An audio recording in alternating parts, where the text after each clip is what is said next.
Well, hello, my name is Jim Royal. I'm a huge Beatles and Elvis Presley fan and basically classic rock music in general. So if you haven't already, please subscribe to my channel. And at the end of this video, do a thumbs up. I would appreciate that. Thank you. Today, on February 5th, 2019, which happens to be the Chinese New Year, I am going to be doing my ranking of the Beatles albums. I'm going to take their 13 studio albums that were released in Britain on their EMI label, and I'm going to rank them from my favorite to most favorite. Now, I'm going to basically just say here that I really enjoy all of these, so that's why I'm ranking them as my favorite to most favorite. So I'd like to hear your comments. What are your, favorite, whether it's all of them, top 3, top 5, whatever you want to do. I'd like to hear what you guys think.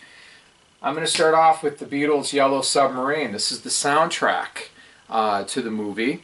I'm ranking this as number 13 largely because half of it is the Beatles. The other half is their Beatle producer, George Martin, and his orchestra.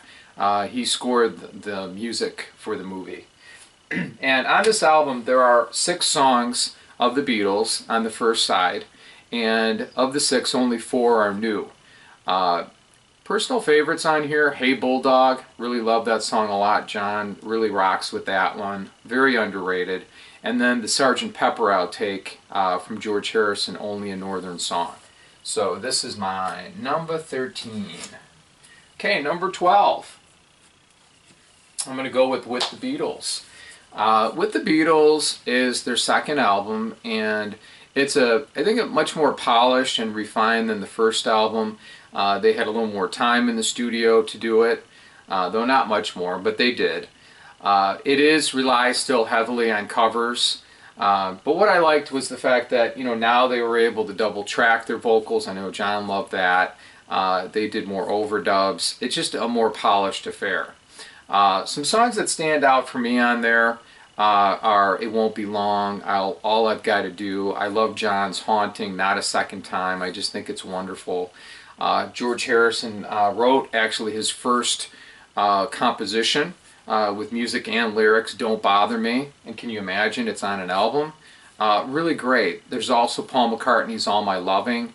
I really enjoy that too. And they do a great job with cover tunes, such as making it almost like their own song. Sometimes I would listen to these albums growing up, I'm like, I don't know if that's their song or someone else.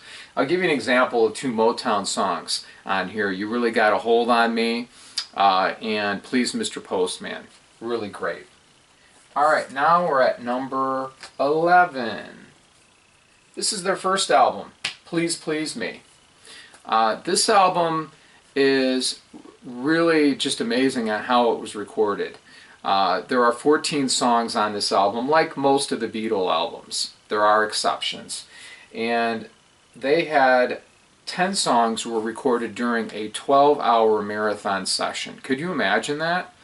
What they wanted to do, the Beatle producer George Martin was striving. Initially, he wanted to record this album as a live album at the Cavern Club, which was a hangout where they would perform in Liverpool, their hometown. He just checked out the acoustics weren't right there. So he says, boys, I'd like you to basically replicate your live act. And there's some covers and originals on that. So that's what they did. There were 4 other songs on there, which were the 2 singles that were already released. Some songs that stand out for me, I Saw Her Standing There. I mean, it starts off the album. It's just amazing. I just really love it. A Taste of Honey, which is a nice cover that Paul does. Gosh, I mean, Baby It's You is just phenomenal, another cover.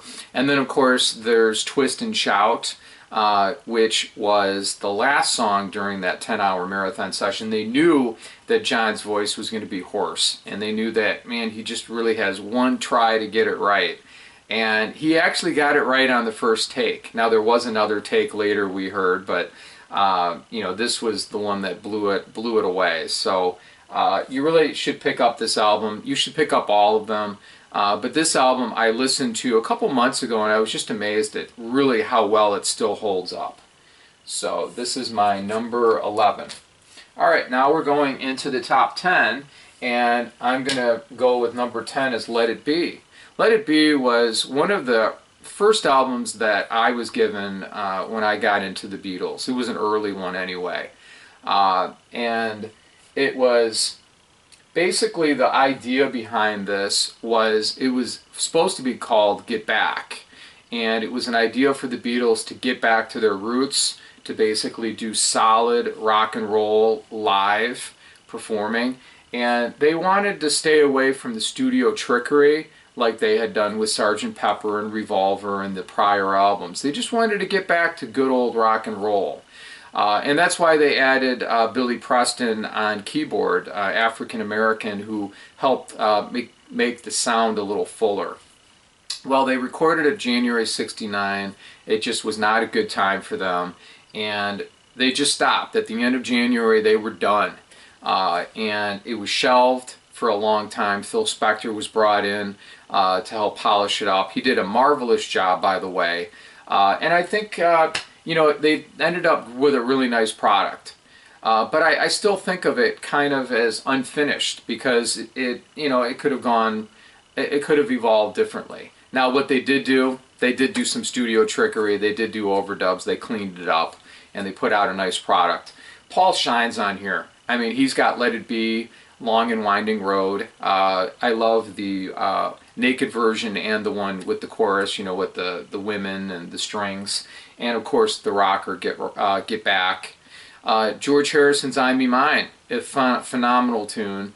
I like the fact that Phil Spector actually lengthened it. It was a little short before, and he made it longer with studio trickery. And of course, Across the Universe, John Lennon's song, really wonderful. Even though it was recorded about a year before the sessions, it's definitely a highlight for me. All right, now we're on number 9. Number 9 is Help. Help is one of those albums that I should probably listen to more. I know I did quite a bit when I was a boy. It has one of my favorite songs on here called Help, the title cut. It was one of my favorite as a boy growing up. Just some really nice songs. And you know, it's funny because you have songs like Yesterday. Yesterday, I know it's played a lot, but it is has been recorded more than any other artist. Let me start again. I'm doing no editing here. This is the most covered Beatles song, Yesterday, and then Something would be number 2. It's a fun album. It's good. John's It's Only Love has always stood out for me. I really like that. I love Dizzy Miss Lizzy.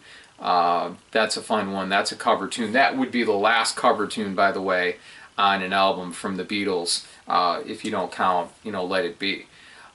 It's just great. I would definitely, this is one that you definitely should look into. The Night Before by Paul is really good. Another Girl, Ticket to Ride. Just a really nice album. I think sometimes it gets overlooked. All right, now we're on number 8. Number 8 is A Hard Day's Night. This is their 3rd album, and this is one where John just contributed so many songs on this album. It's just amazing. There are 13 songs on here, and this was the first album where there were no cover tunes.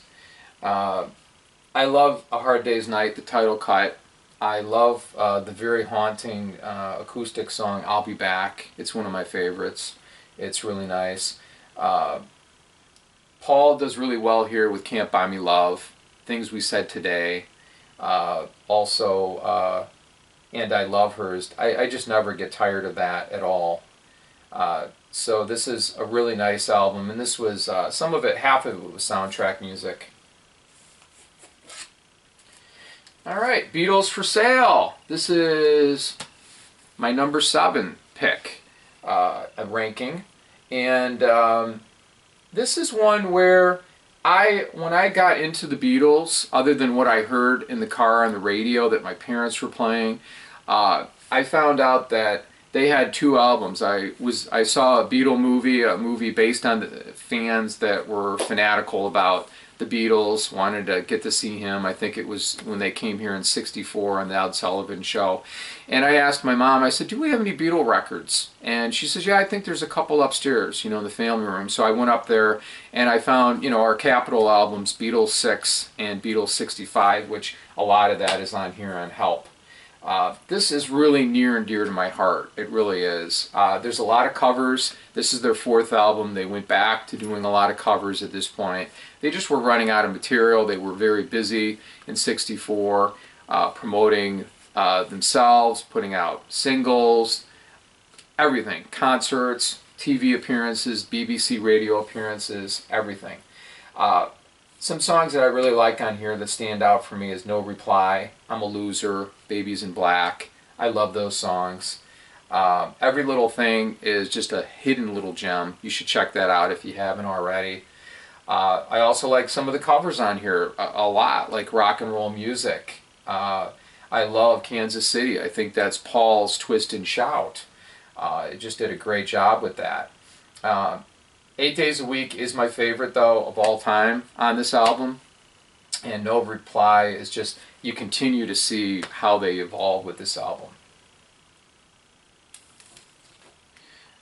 Number 6 would be Magical Mystery Tour. This is an album for a TV soundtrack. Originally in Britain, they had an EP, extended play. There were 6 songs on there. The Americans finally got it right, though, on Capitol. One thing that they did right, we weren't into EPs. We just weren't. So what they did is they put the 6 songs from the soundtrack on the first half, and then the other 5 songs were the 1967 singles, and they released really a great album. I love this album, I really do. It's that psychedelic type 60, it's 67, the Summer of Love period. I love Magical Mystery Tour, The Fool on the Hill, I Am the Walrus. I always just listen to that so many times. Your Mother Should Know is really nice. Of the other songs that were the 67 singles, they're all great. Baby You're a Rich Man is a real sleeper. I've always loved Strawberry Fields Forever and Penny Lane. You should check out Baby You're a Rich Man, though. A nice B-side from John Lennon. Alright, now we are on the top 5. And number 5 is the Beatles' White Album. If there was one album that if I was going to be on a desert island and there was one album that I could take with me, it would be this one. Number 1, because Beatles are my favorite, and 2, because it's a double album and it really has something for everybody. This is an album that it had a different sound to it after Sgt. Pepper and Magical Mystery Tour. They went to India in '68 and to study with the Maharishi meditation. They brought their acoustic guitars with them, and they wrote a lot of songs. They had a lot of spare time, and those songs, they came back in May of '68. They laid down a lot of demos, and they recorded a wonderful double album. I could tell you all these songs. I love Back in the USSR. I love Dear Prudence. I love While My Guitar Gently Weeps. I think George Harrison really shines brightly with that one. Eric Clapton's on there too.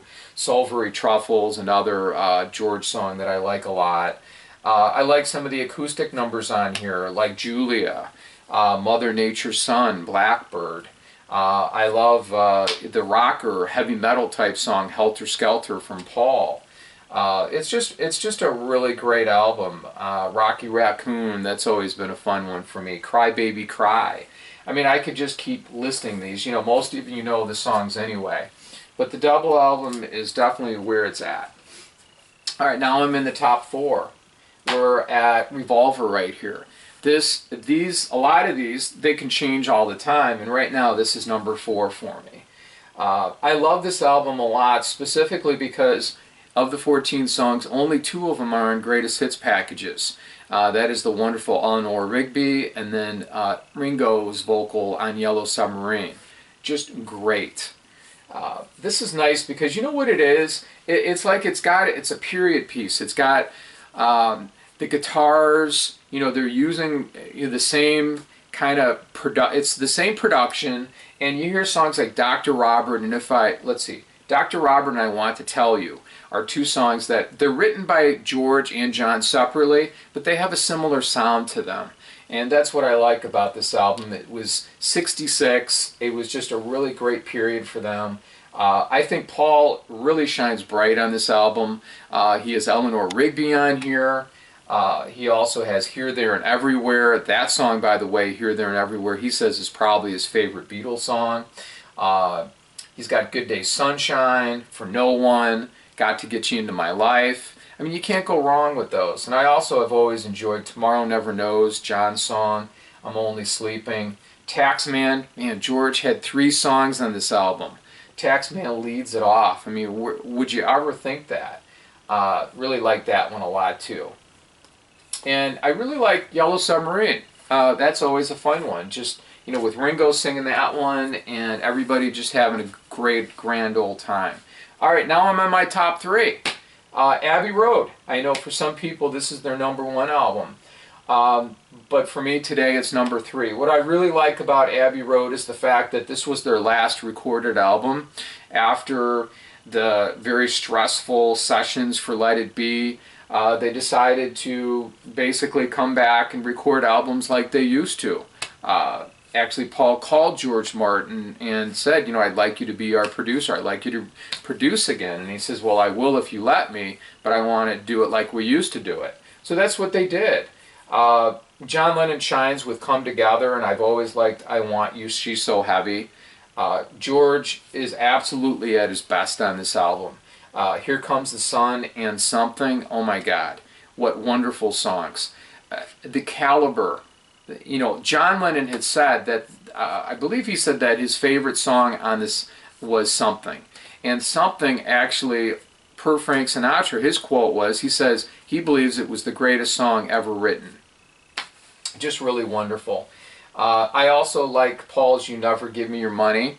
And I like what they did with the second half of it, how they had that little medley of unfinished songs that they put together and really formed as one wonderful, you know, just selection. It was just great. And then Her Majesty's right at the end. You're not expecting anything, and you hear this little 30-second song. I really love this a lot. Because also with the harmonies, I can keep going on, folks, with this. All right, number 2. Number 2 is Sgt. Pepper's Lonely Hearts Club Band. This was an album, it was a loose concept where they pretended that they weren't the Beatles. They were this fictitious Sgt. Pepper band. I really love, you know, what I don't like these days is people don't give this the respect as much as they did. I know it's still on a lot of critics' choices as the best album from the Beatles and probably one of the best albums, period. Rolling Stone often has stuff like this. But just imagine 1967, June 1st when this came out, okay? This basically put rock and roll and the Beatles on a new level. They grew up, they matured. No longer was pop and bubblegum just thought of, you know, as, oh, it's teeny bopper stuff. No, no more. Bubblegum grew up and matured, and this is one of those albums that did it. Wow. You know, John Lennon shines here with A Day in the Life. What a true classic. Being for the Benefit of Mr. Kite. You know, another great one. Other one that I love, Lucy in the Sky with Diamonds. You know, phenomenal. Paul's Fixing a Hole, I've always enjoyed that a lot. The title cut, you know, Sgt. Pepper Lonely Hearts Club Band. I love how Ringo has With a Little Help from My Friends on here. And even Within You Without You has grown on me. This one is a true classic. My first choice. This might be a surprise for some, but it is Rubber Soul. This album is an album that I can listen to all the time and I just don't get tired of. Pretty much everything is A+ on here. They would continue to evolve. I liked how they would evolve from, you know, Help. They had Rubber Soul, Revolver, Sgt. Pepper, that period, how they continued to add their creativity, and they would change. They wouldn't just sit down and say, okay, we're happy with this, we'll just keep pumping out this type sound. No, they would keep going. John Lennon is just at his brightest here, in my opinion. You know, when you have songs like Girl, when you have songs like In My Life, I mean, it doesn't get any better than that. Norwegian Wood, they have the introduction of the sitar on there, Indian instrument, which was pretty rare here, especially in pop music. Really great. I also love Drive My Car. I think that's a fun one. Paul does really well with Michelle and You Won't See Me. And George, Think for Yourself, great tune, and If I Needed Someone. So that is my ranking. I want to thank everybody for watching my video, and you have a nice day. Take care.